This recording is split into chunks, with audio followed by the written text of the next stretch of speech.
तो ये क्वेश्चन थोड़ा इम्पोर्टेंट क्वेश्चन हो गया। इसमें इसमें ये होगा कि अगर आप क्वेश्चन को पहले समझते हो, लेट द फंक्शन, मतलब फंक्शन के अंदर 1 से इंफिनिटी जाएगा और आउटपुट कुछ भी आ सकता है, कोई भी रियल नंबर आ सकता है, इसका ये बोलना है। तो फंक्शन को हम लोग इस तरह से डिफाइन कर रहे हैं कि -1 का पावर n+1 इंटू 2 जब t2n -1 होगा, और n नेचुरल नंबर रहना है, और ऐसा कुछ रहेगा जब t2n -1 से 2n+1 रहेगा।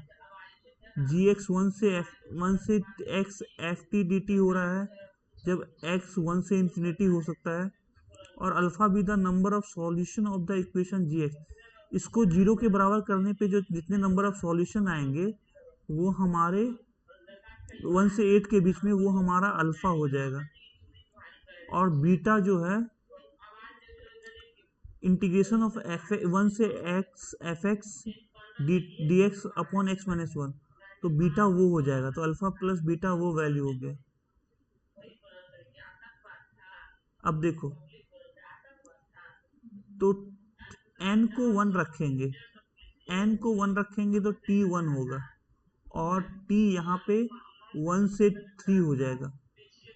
तो देखो t 1 रहा तो ये क्या हो गया, 1 + 1 2 आ गया, और t जब 1 से 3 के बीच में रहा तो 2n + 1 -t, तो t 1 और 3 के बीच में हुआ तो 3 - t/2 हो गया, और n तो हमारा 1 है तो f1 हो गया। इधर हो गया t - 3, t - 1/2, और f3 ये हो गया। तो अगर t को 1 रखोगे तो f1 का वैल्यू 2 आएगा, t को अगर 2 रखोगे तो f3 का वैल्यू -2 आएगा। तो आप देखोगे तो f1 f3 f5 मतलब 2 - 2, फिर f7 -2 हो जाएगा, f9 +2 हो जाएगा। तो इस तरह 2 के डिफरेंस में ऐसा बनता हुआ दिख रहा है, और ये हमारा ft हो गया।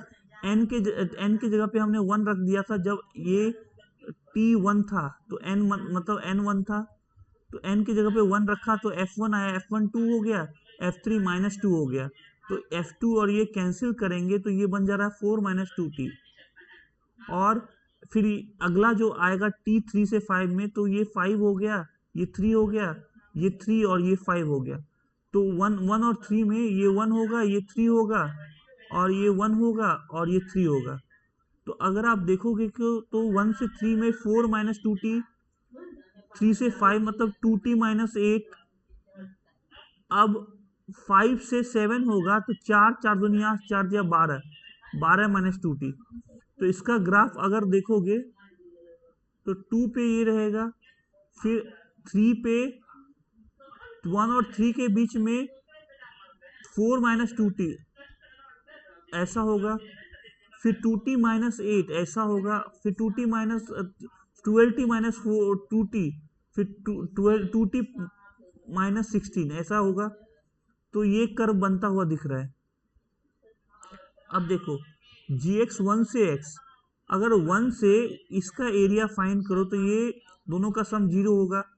तो 1 से 8 के बीच में एक सॉल्यूशन, ये 1, ये हाफ हाफ, 2 सॉल्यूशन, 3 सॉल्यूशन मिल रहे हैं। तो इस अल्फा 3 हो गया, और बीटा क्या हो गया, डिफ्रेंशिएट करोगे तो g'(x), तो ये f(x) हो गया, f1 पर 2 हो गया, तो अल्फा प्लस बीटा 5 हो गया। ओके, तो अल्फा प्लस बीटा 5 हो गया।